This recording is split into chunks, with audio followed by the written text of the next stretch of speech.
Teknolojia ni kitu ambacho kimekuwa kinakuwa kwa kasi kweli kweli kwa siku za hivi karibuni, na moja ya kitu ambacho teknolojia imekuja kukifanya kwa hiki kipindi cha hivi karibuni ni uzinduzi wa AI ama akili bandia. Na uzinduzi huu wa AI ama akili bandia ulianza mwanzo miaka 2010 hapo, ambapo ulijichukulia umaarufu mkubwa sana kwa siku za hivi karibuni, lakini mpango huu ama akili bandia hizi hazijaanza miaka hii ya karibuni. Yani 2010 ilikuwa ndo kipindi ambacho zimeweza kuchukua umaarufu mkubwa, lakini ziliweza kuanza miaka mingi sana ambayo imeweza kupita, na inatajwa kuwa mwaka 1955 ndio mwaka ambao AI zilikuwa zimeanza kutumika, lakini ilikuwa ni kwenye level ya chini sana. Lakini tukiachana na hayo mambo ya kihistoria, sijui ilianzia wapi ikatokea wapi, lakini kwa siku za hivi karibuni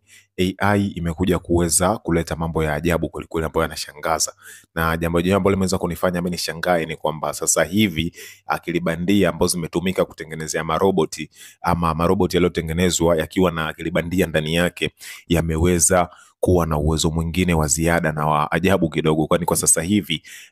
maroboti haya yanakuwa na uwezo wa kucheza muziki vizuri kabisa. Na haya maroboti yameweza kutengenezwa huko Boston Dynamics, kwenye hiyo kampuni ya Boston Dynamics, ambapo yamewekewa uwezo wa kuweza kubaini aina ya mdundo pamoja na tempa ya muziki ambayo inakuwa ikichezwa, kiasi kwamba anakuwa na uwezo wa kujua kwamba yachezeshe vipi viungo vyao na kuweza kuendana na kitu hicho, kiasi kwamba yakaweza kuzalisha kitu kizuri, kwamba maroboti yatakuwa yakidance kuendana na aina ya muziki, lakini pia na tempa yake. Kama nyimbo itakuwa ni ya taratibu, basi yatacheza taratibu, lakini kama nyimbo itakuwa ni haraka haraka ama ina vibe sana, basi yatacheza kuendana na kitu hicho. Sasa hichi ndio kitu ambacho kimekuja kuibuka kufuatia akili bandia kuweza kufanya mapinduzi makubwa sana kwa siku za hivi karibuni, na hii inawezekana ikaja kutoa ajira pia ama kufuta ajira kwa binadamu wengi sana ambao wanafanya kazi ya dancing, kwa sababu kama akili bandia tu ama robot itakuwa inacheza, basi mtu ataona hana haja ya kuwa na madansa wengi ambao atawalipa pesa nyingi. Kwa ni bora tu akawa na maroboti wake watatu ambao anatembea nao kila sehemu, hawagharamii masuala ya kula wala nini,